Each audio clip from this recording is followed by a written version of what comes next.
Chief secretary से, लेकिन चाहे कुछ भी कर लें, आप इंश्योर करें कि बिहार में कानून व्यवस्था की स्थिति सुदृढ़ हो गई है। और ये 10 महीने के अंदर करना है। फरवरी 2027 में उत्तर प्रदेश में चुनाव है, वक्त बहुत कम है। इसीलिए शूट एट साइट का अगर आपको ऑर्डर देना है तो दे दीजिए। अगर आपके यहां लॉ एंड ऑर्डर दुरुस्त नहीं हुआ, इन्वेस्टमेंट नहीं आएगा। सरकारी खजाने हम कब तक खोलेंगे? इसलिए गुरु मंत्र यह है कि सरकारी खजाना खोलने के लिए आपको जरूरी है कि बिहार के जनमानस में यह भरोसा देना कि कानूनी रूप से लॉ एंड ऑर्डर की तरफ से वहां की जनमानस में अब एक सुरक्षा का भाव आ गया है। यह देना पड़ेगा आपको। अगर रोज रोज हत्या, लूट, बलात्कार की घटनाएं होती रही और सुर्खियां बनती रही, तो फिर आप 7वीं पास हों या ऑक्सफोर्ड से पीएचडी करके आए हों, उसका कोई महत्व नहीं है। इसीलिए हर हालत में लॉ एंड ऑर्डर को दुरुस्त करना है। अब रही बात मिनिस्ट्री में कौन आएगा और कौन जाएगा, लिस्ट तैयार हो चुकी है। भूमियार से कौन होगा, कुर्मी से कौन होगा, कुशवाहा से कौन होगा, अति दलित से कौन होगा, यादव से कौन होगा, ये सारे परम्यूटेशन कॉम्बिनेशन बना लिए गए हैं। जेडीयू अपना जो लिस्ट देगी उसको भारतीय जनता पार्टी अकोमोडेट करेगी।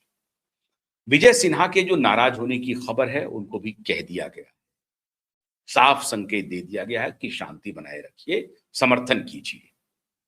ठीक है, ये बाहर से आए हैं, ये आरजेडी से आए हैं, मैं मानता हूं, लेकिन अब वो दीक्षित हैं, उन्होंने दीक्षा ग्रहण कर लिया है भारतीय जनता पार्टी का। संघ की परंपरा को उन्होंने अपना लिया है। सनातन के चादर को सम्राट ने ओढ़ लिया है। इसलिए अब ज्यादा आगा पीछा करने की जरूरत नहीं है।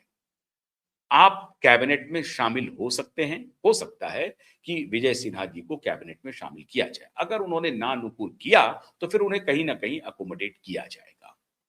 लेकिन अभी जो संकेत आ रहे हैं कि भूमियार कम्युनिटी से हो सकता है कि मंत्रियों की संख्या थोड़ी अधिक हो, ऐसा लगता है, क्योंकि उनको लगता है कि ये कम्युनिटी थोड़ी नाराज है।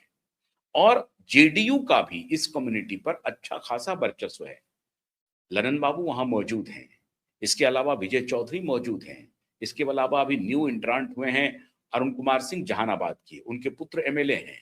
तो अभी उन इस कम्युनिटी जेडीयू में भी इस कम्युनिटी की अच्छी खासी साख बनी हुई है और धाक भी है, धाक भी और साख भी।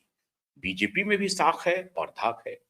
अब देखना यह है कि एक तरफ तो मोदी और शाह लॉ एंड ऑर्डर दुरुस्त करने के लिए किसी भी हद तक जाएंगे, क्योंकि उसका सीधा इंपैक्ट 10 महीने बाद उत्तर प्रदेश के चुनाव पर पड़ेगा। और उत्तर प्रदेश में यह कैंपेन का हिस्सा बनेगा कि एक ओबीसी नेतृत्व ने योगी मॉडल पर चलते हुए बिहार को बदल दिया। और यह नारा फिर उत्तर प्रदेश में उसको सप्लीमेंट करेगा। ऐसा नहीं है, उत्तर प्रदेश में योगी काफी हैं।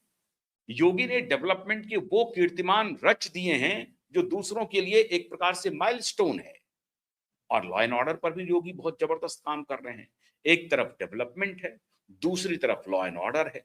इस दोनों को और गुड गवर्नेंस है, इसको लेकर के वो आगे बढ़ रहे हैं योगी। लेकिन अगर बिहार ने, ये आप कह सकते हैं कि बंगाल के साथ भी है, बंगाल और बिहार दोनों ने, इसलिए केंद्रीय मंत्री अमित शाह, गृह मंत्री अमित शाह स्वयं जा रहे हैं 9 तारीख को बंगाल।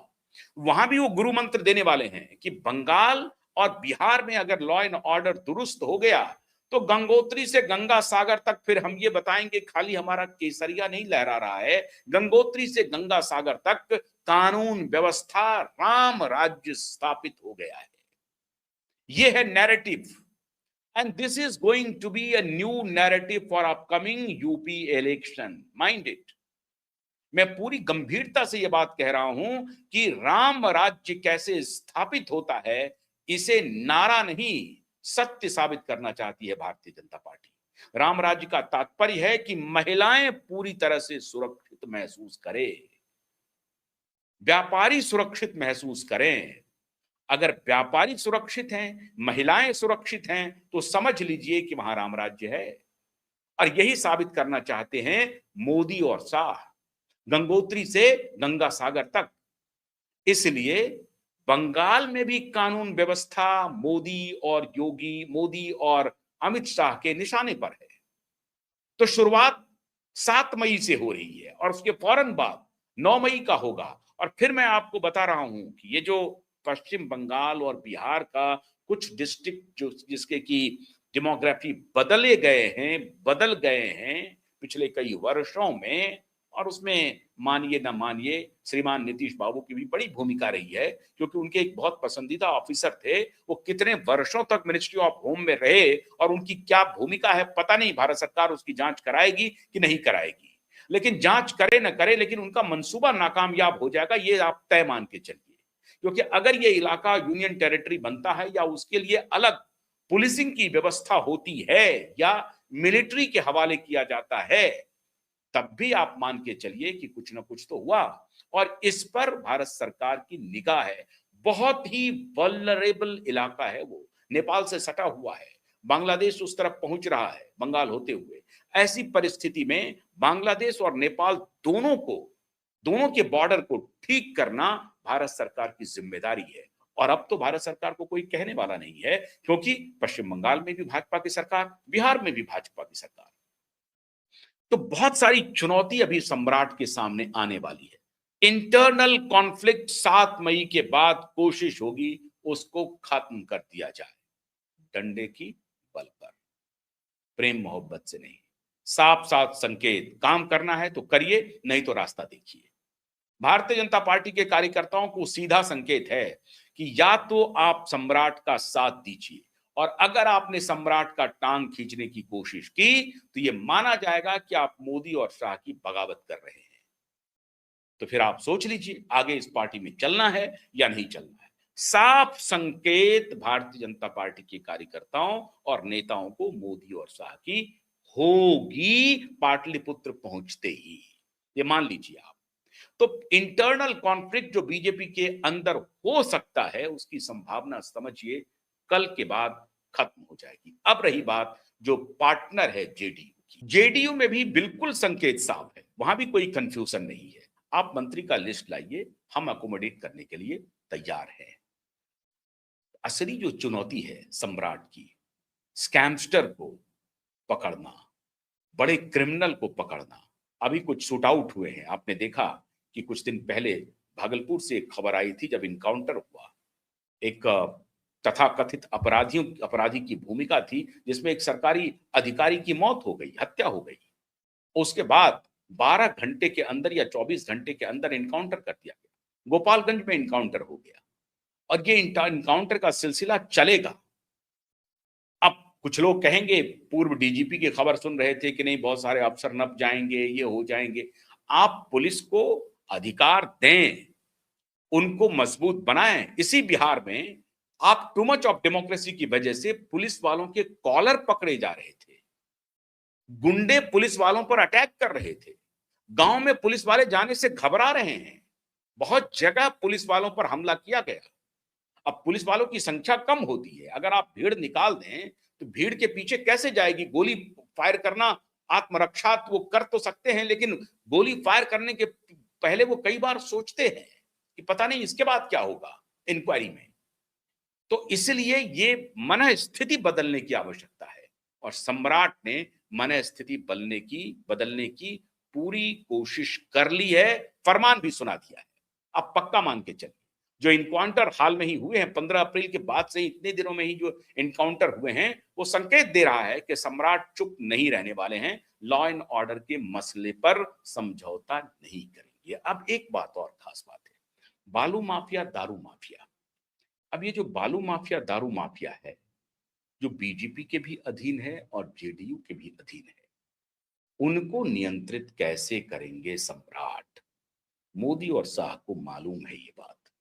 मोदी और शाह का ये भी संकेत गया है कि ध्यान रखिए, अपनी पार्टी के जो गुंडे हैं उनको अगर आपने नियंत्रण में नहीं किया तो बहुत जल्द आप एक्सपोज हो जाएंगे, और इसका रिपल इफेक्ट उत्तर प्रदेश पर भी पड़ेगा, अन्य जगहों पर भी पड़ेगा।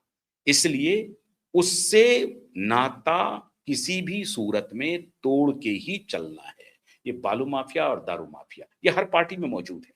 इनके संपर्क हर पार्टी में हैं। एक पैरेलल तंत्र चला रहे हैं वो, बालू और दारू माफिया पैरेलल सत्ता चला रहे हैं, वो पैरेलल इकोनॉमी है उनकी। तो वो सबको चढ़ावा चढ़ता है और फिर सारी पार्टियां एक हो जाती हैं। अब मोदी और शाह के लिए भी चुनौती है और सम्राट के लिए भी चुनौती है कि उनसे वो यकायक खुद को अलग कैसे करते हैं और उसके खिलाफ कार्रवाई कैसे करते हैं। कोई नया सिंडिकेट बिहार में जन्म तो नहीं ले लेगा, कोई नया स्वरूप तो नहीं आएगा अपराध का जो सरकार के द्वारा पोषित और पल्लवित होगा। ये भी चुनौती है क्योंकि अपराधी भेष बदल के फौरन आ जाते हैं। बंगाल में भी चुनौती है और बिहार में भी चुनौती है। बंगाल और बिहार की यात्रा समझिए जो दूसरी नई यात्रा है, लगभग साथ साथ हो रही है। 9 मई को वहां की यात्रा शुरू होगी और 7 मई को बिहार की असली यात्रा शुरू होगी पोस्ट नीतीश कुमार। इसलिए दोनों प्रदेश की चुनौती है और दोनों प्रदेश का रिपल इफेक्ट पश्चिम बंगाल पर पड़ेगा, ये ध्यान रख लीजिए, क्योंकि अपोजिशन शांत नहीं बैठेगा, इन दोनों स्टेट का हवाला देगा। तो अगर गंगोत्री से गंगा सागर तक केसरिया लहराया है तो गंगोत्री से गंगा सागर तक केसरिया स्क्रूटनी में भी रहेगा, केसरिया नजर में भी रहेगा, केसरिया के ऊपर पूरी विजिलेंस होगी कि कहां केसरिया गड़बड़ी कर रहा है। तो ये 10 महीने, अगले 10 महीने गुड गवर्नेंस का मोदी और शाह का जो मंत्र सम्राट को गया है, सम्राट को हर कीमत पर उस मंत्र को जपते रहना पड़ेगा और उसकी अपेक्षा पर उतरना होगा। अगर नहीं उतरे तो फिर चुनौती बहुत बड़ी होगी। इसलिए सम्राट के सामने बहुत बड़ी चुनौती है, लेकिन हम उम्मीद करते हैं, मैं सम्राट के एजुकेशनल बैकग्राउंड या जो प्रायर उनका बैकग्राउंड है, जो उनके ऊपर केस और सब में वो बरी हो चुके हैं, लेकिन फिर भी अगर आप कहें कि नहीं आपराधिक बैकग्राउंड है, ये बैकग्राउंड है, वो अलग विषय है। हो सकता है कि अपराधी भी अच्छा काम कर जाए, अगर आप मानते हैं कि अपराधी हैं तो, मैं तो नहीं मानता हूं, लेकिन उनकी शिक्षा दीक्षा उतना महत्वपूर्ण नहीं है। क्यों? क्योंकि वो आते ही वो कह रहे हैं कि हम स्कूल खोलेंगे और क्वालिटी स्कूल ब्लॉक स्तर पर हम खोलना चाहते हैं। अब ये ऑक्सफोर्डियन भी नहीं बोल रहे थे। अगर सम्राट बोल रहे हैं 7वीं पास तो आप उनकी तारीफ कीजिए, 9वीं फेल हैं तो उनकी तारीफ कीजिए। डिग्री महत्वपूर्ण नहीं है, मंशा और नियत महत्वपूर्ण है। काम तो सिस्टम करता है, तो सिस्टम से करा ले जाएंगे, एडवाइजर रख लेंगे, सलाहकार रख लेंगे, और अगर उनकी नियत दुरुस्त है तो बिहार में सुधार होना अवश्यंभावी है। तो मेरे ख्याल से 7 मई के बाद बिहार में नए अध्याय की असल शुरुआत हो रही है और ये मोदी अध्याय अब शुरू हो रहा है। सामने सेनापति कहिए, सम्राट कहिए, चंद्रगुप्त कहिए, सम्राट चौधरी है। बहुत बहुत शुक्रिया। नमस्कार।